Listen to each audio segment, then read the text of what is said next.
आज के इस वीडियो में हम बात करने वाले हैं अपने माइलस्टोन चैलेंज टास्क नंबर 5 के पार्ट 2 के बारे में। इस पार्ट के अंदर बेसिकली आपने क्या करना था कि आपने प्रीवियस पार्ट में जो शेयरेबल लिंक हमारा जो यूनिक पाथ था उसको क्रिएट किया था, तो अब हमने उसी तरीके से एक अदद पीडीएफ का पार्ट यहाँ पे क्रिएट करना है और दोनों पाथ को हम क्या करेंगे, इनको हम डायरेक्टली बटन्स में लिंक करेंगे। तो मैं आपको पूरा प्रोसेस बताती हूँ यहाँ पर इस चीज़ से रिलेटेड, बट उससे पहले मैं आपको बताती चलूँ कि अगर आपने कोई भी प्रीवियस पाथ मिस किया है तो सारे माइलस्टोन्स जो है वो सॉल्व होकर आपको मेरे चैनल पर आसानी से मिल जाएंगे। मेक श्योर कीजिए कि इन्हें लाजमी चेकआउट कीजिए। इन सारी वीडियोस को आसानी से देखकर आप अपने माइलस्टोन्स को कंप्लीट कर सकते हैं। लास्ट पार्ट है हमारे माइलस्टोन्स का, तो चलें इसके बारे में बात करते हैं। सबसे पहले बता दूं कि बहुत सारे लोग बोलते हैं कि हमारा इस तरीके का साइड में जो है वो ऑप्शनल जो आउटपुट होता है वो नहीं आ रहा। तो ये सिंपल क्रोम है, मैंने सिंपल अपने डेस्कटॉप से क्रोम को हाफ किया हुआ है। आप इसको जो है वो यहाँ पे मैक्सिमाइज के बटन से हाफ कर सकते हैं। अगर आपके पास ऐसे ऑप्शंस अवेलेबल हैं तो आप इस तरीके से विंडो रख लें। अदरवाइज जो है हम यहाँ पर सिंपल क्या कर सकते हैं, अगर आपने इस तरीके से विंडो नहीं रखनी तो आप डायरेक्टली भी इसको यहाँ पे क्रोम से पकड़कर जो है वो इसको हाफ कीजिए। जैसे ये फुल है इसको आप यहाँ से हाफ कीजिए और हाफ करके इसको अपने अकॉर्डिंगली यहाँ पर एडजस्ट कर लें और आपका विजुअल स्टूडियो कोड यहाँ आ जाएगा। तो इन दोनों के बीच में जो गैप है आप उसमें भी इसको यूटिलाइज कर सकते हैं। देखिए मेरा डेस्कटॉप पीछे से नजर आ रहा है, तो ये कोई लाइव सर्वर या कोई चीज़ नहीं चल रही, मैंने बस साइड में क्रोम को ही पकड़कर जो है वो यहाँ पर रखा हुआ है। खैर एनीवेज टास्क की तरफ आते हैं, इंपॉर्टेंट टास्क है उसके बारे में बात करते हैं। आपको मैं स्टार्टिंग से जो है वो टीएस की फाइल के बारे में बताऊंगी, रिव्यू बताऊंगी कि आपने चीज़ों को एडिशन कहाँ से करना है। वीडियो को ज़्यादा लंबी नहीं रखूंगी, कोड जो है वो कोडिंग करके नहीं दिखा रही, बस आपको बता रही हूँ, आप देख कर लिख लीजिएगा। आपने स्टार्ट का पूरा एलिमेंट उसी तरीके से रखना है जैसे हमने dot gate element by ID से शुरू किया था। देन आपके बाद यहाँ पे फॉर्म की HTML इनपुट एलिमेंट्स थे, अपने सारे के सारे इनपुट एलिमेंट्स इसी तरीके से यहाँ पर रखने हैं। इसके बाद जहाँ पर हमने इफ करके एंड वाली कंडीशन के अंदर अपनी सारी चीजें डिप्लॉय की थी, उसके नीचे से आपने कोड जो है वो ऐड करना है। अब इसके नीचे आप क्या कोड ऐड करोगे वो मैं यहाँ पर आपको जो है वो स्टैरिक आउट करके दिखा रही हूँ ताकि आपको पता चल जाए कि यहाँ से अब आपने क्या करना है, कोड लिखना है। अभी जो हमने ऊपर एलिमेंट की वैल्यूज दी थी अब हमें इनकी वैल्यूज ऐड करनी होंगी। तो constant name is equal to करके name element dot value, name जो है email, email element dot value, phone element dot value, education element dot value, experience element dot value and skill element dot value आपने use करना है। अगर आपने user name भी add किया था तो आप वो भी ऐड कर सकते हैं, अदरवाइज इस केस में आप उसे रिमूव भी कर सकते हैं। यहाँ से एंड से भी रिमूव कर दीजिएगा एंड वैल्यूज से भी रिमूव कर दीजिएगा। तो ये जो आपका पोर्शन है यहाँ तक, ये आपने यहाँ पे लाजमी ऐड आउट करना है। मैं इस तरीके से स्पेसिंग कर देती हूँ ताकि आपको पता चल जाए कि कौन सा पोर्शन जो है वो हमने ऐड करना है और कौन सा पोर्शन हमने रिमूव करना है। तो ये जो सारे के बीच में पोर्शन लिखा है ये आपको यहाँ पर ऐड आउट करना है। इसके बाद आपके पास प्रोफाइल पिक्चर की हैंडलिंग थी, आप उसको सेम इसी तरीके से रहने देंगे। देन इसके नीचे हमने रिज्यूम के HTML एलिमेंट लिखे थे टेम्पलेट लिटरल्स में, आपने उनको भी इसी तरीके से रहने देना है। अब इसके नीचे से जो कोड शुरू होता है ना, आपने इसके नीचे से कोड को क्रॉस चेक करना है कि आपके पास कोड अब इस तरीके से हो। पहले जो भी कोई कोड लिखा है यहाँ पर इन एलिमेंट्स के बाद आप उसको रिमूव कर दें, रिमूव कर कर अब ये वाला कोड जो है वो यहाँ से क्रॉस चेक करके लिखना शुरू करें। सबसे पहले हम आउटपुट कंटेनर के लिए रिज्यूम में जो है यहाँ पे एक कांस्टेंट क्रिएट करेंगे। हमने ये 2-3 लाइंस जो थी वो पहले से ही लिख रखी थी, इसमें आपको सिर्फ एक लाइन का एडिशन करना है जो कि होगी resume output element dot class list dot remove hidden. आपने इसका यूज आउट करना है ताकि हमारा जो कंटेनर है उसमें से हमारे पास यहाँ पर हमारा जो आउटपुट है वो आने लग जाए। इसके साथ साथ क्या है, अब हमने यहाँ पे बटन्स क्रिएट करने हैं। हम सबसे पहले एक बटन क्रिएट करेंगे जिसके लिए मैंने कांस्टेंट बटन का कंटेनर बनाया है। डॉक्यूमेंट डॉट क्रिएट एलिमेंट में एक डिफ को कॉल्ड आउट करते हुए मैंने क्या किया कि इसके अंदर एक चाइल्ड एलिमेंट बना के अपने बटन्स को ऐड किया है। जब मेरे बटन्स होंगे ना यहाँ पर तो क्या होगा कि जो भी मैं बटन्स बनाऊंगी वो दो बटन्स होंगे, एक PDF का बटन होगा, एक शेयरेबल लिंक का बटन होगा। तो फिर उन PDF और शेयरेबल जो लिंक्स हैं उनको भी हम कंपाइल करेंगे। हमने पिछली वीडियो में शेयरेबल लिंक को कंपाइल किया था, बट इस बार मैंने उसको एसिंक्रोनस फंक्शन में चेंज कर दिया, तो मैं आपको वो भी दिखाती हूँ।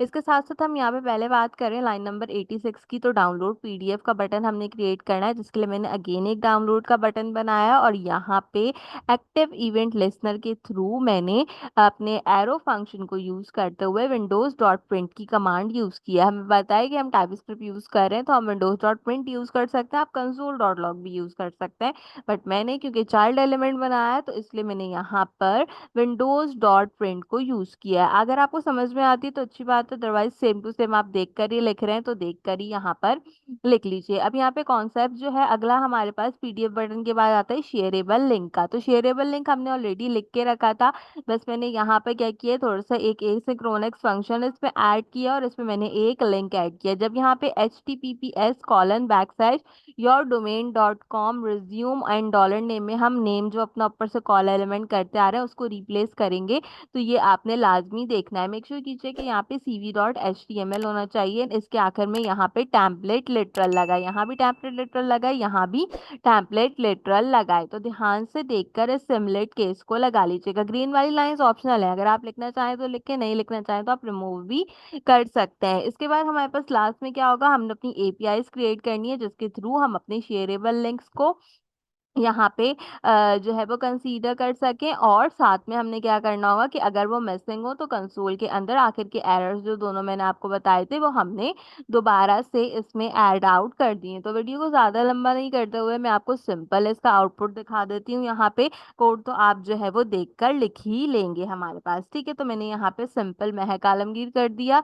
इसके साथ साथ मैं यहाँ पे ईमेल दे देती हूँ। जिन लोगों ने यूजर नेम यूनिक पाथ में ऐड किया हुआ था वो उसको भी ऐड आउट रख सकते हैं, किसी किस्म की कोई प्रॉब्लम नहीं आएगी। अच्छा, मैं चीजें जो है वो यहाँ पर लिख रही हूँ, लेकिन लिखते लिखते जो है वो मैं आपको एक बात और बताना चाहती हूँ कि बहुत सारे लोगों का यहाँ पर हमारे पास जो है वो ऑप्शन नहीं आ रहा डायनामिक वाला, ठीक है। तो जिनका डायनामिक वाला ऑप्शन नहीं आ रहा उनके लिए भी मैं जो हूँ यहाँ पे बता देती हूँ कि उन्होंने क्या करना है। मैंने यहाँ पर कुछ चीजें जो है वो ऐड आउट कर दी हैं, ठीक है यहाँ तक। और अब हम क्या करते हैं, सिंपल जनरेट रिज्यूम के बटन पे क्लिक करते हैं। यू कैन इजीली सी के रिज्यूम भी जनरेट होके आ जाएगा और दोनों लिंक आ जाएंगे, download as PDF and get shareable link. इस पे क्लिक करके वर्किंग बताती हूँ, पर पहले यहाँ पे बता दूं कि जब आप ये सारा कोड लिख लें इसके बाद आप अपना टर्मिनल ओपन करें। अगर आपके टर्मिनल में कुछ लिखा है तो सीएलएस कर दें, अदरवाइज यहाँ से नया टर्मिनल ओपन कर लें ताकि किसी भी किस्म की कोई प्रॉब्लम आपको पेश नहीं आए। और उसके बाद आपने क्या करना है, उसके बाद आपने यहाँ पे सिंपल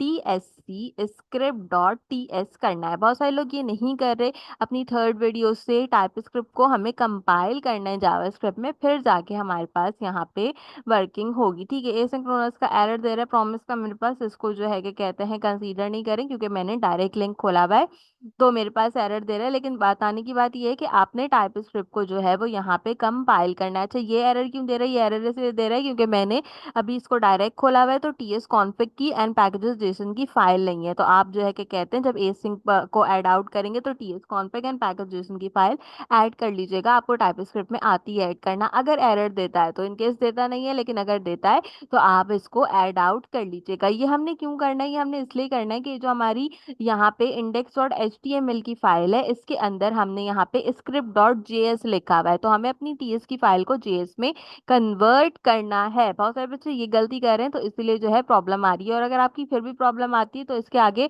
डेफा का वर्ड ऐड कर दें तो आपका जो कंपाइलेशन है वो थोड़ा सा ठीक और भी अच्छे से मॉडिफाई हो जाएगा, तो इसको भी आप ऐड आउट कर सकते हैं। एनीवेज, यहाँ तक हमारा काम जो है वो कंप्लीट आउट होता है। मैं आपको पहले डाउनलोड एज पीडीएफ पे क्लिक करके दिखाती हूँ। ये देखें, पीडीएफ में हमारा जो डॉक्यूमेंट होगा वो डाउनलोड होने लग जाएगा। आप यहाँ से प्रिंट के बटन पे क्लिक करें और मैं इसको सिंपल डेस्कटॉप पे सेव करती हूँ। चल, फाइल नेम मांग रहा है, मैं आरटी दे देती हूँ, सेव करती हूँ मैं इसको यहाँ पे, तो ये मेरे पास डेस्कटॉप पे सेव हो गया होगा, ठीक है। साथ ही साथ नीचे शेयरेबल लिंक है तो देखें क्या रहा है, shareable link copy to clipboard. तो यहाँ तक हमारे जो टास्क थे वो कंप्लीट आउट हो गए और हमने अपनी सारी की सारी फंक्शनैलिटी इसमें ऐड कर ली है। आपको यहाँ पे बताती चलूँ कि आप बिल्कुल भी इन टास्क को जो है वो कहीं मिस आउट नहीं कीजिएगा, क्योंकि फर्दर जो हैकाथॉन आएंगे उसमें आपको इनकी जरूरत पेश आएगी, इस कोड की आपको जरूरत पेश आएगी। तो तो इसलिए इसको अपने पास लाज़मी सँभाल के रखिए। बहुत सारे बच्चे एक सवाल कर रहे थे, आखिर मैं बताती जाऊँ कि गिटहब के ऊपर जो है वो हमें किस तरीके से कंपाइलेशन करनी है और वर्डसेल के ऊपर। अगर आपके पास गिटहब पे एरर्स आ रहे हैं तो कंटिन्यू विद ईमेल करें, वर्डसेल पे आप तब डिप्लॉय करें जब आपको 2 मिनट हो जाएँ गिट के ऊपर अपनी फाइल्स अपलोड किए हुए। अभी आप गिट पे फाइल अपलोड करते हैं और डायरेक्टली वर्डसेल पे चले जाते हैं तो इसलिए वर्डसेल पे एरर आते हैं, और जिनका अकाउंट नहीं हो रहा वो कंटिन्यू विद ईमेल करें या फिर कंटिन्यू विद गिटहब करें। और कोड आपके पास प्रमोशन या स्पैम में आता है तो मेक श्योर करें कि लाजमी चेकआउट कर लें। सारे हैकाथॉन, सारे असाइनमेंट्स के लिए मेक श्योर करें मेरे चैनल को सब्सक्राइब करें, वीडियो को लाइक ज़रूर करें। जैसे-जैसे हैकाथॉन्स आते हैं, जैसे-जैसे असाइनमेंट्स आते हैं, मैं साथ-साथ ही अपलोड करती हूँ, तो मेक श्योर कीजिए कि आपने अब इस कोर्स के लिए मेरे चैनल को ज़रूर सब्सक्राइब किया हो ताकि आपको आगे किसी भी किस्म की कोई प्रॉब्लम पेश नहीं आए। साथ ही साथ मैं नेक्स्ट जेएस भी पढ़ा रही हूँ, तो मेक श्योर करें कि अपनी क्लासेस के साथ-साथ मेरे नेक्स्ट जेएस के लेक्चर्स भी लाज़मी कंप्लीट कीजिए ताकि आपको आसानी हो अपने क्वार्टर के लिए। इसके अंदर भी मैंने आपका एक पोर्टफोलियो प्रोजेक्ट जो फर्दर डेज़ में आपको मिलेगा वो कंप्लीट करा दिए, तो मेक श्योर करें कि उसे भी लाज़मी मेरे चैनल से चेकआउट कर लीजिए। आज की वीडियो के लिए बस इतना ही। आपसे मुलाकात करूँगी अगले वीडियो में किसी और अच्छे टॉपिक के साथ। तब तक के लिए मुझे दीजिए इजाज़त।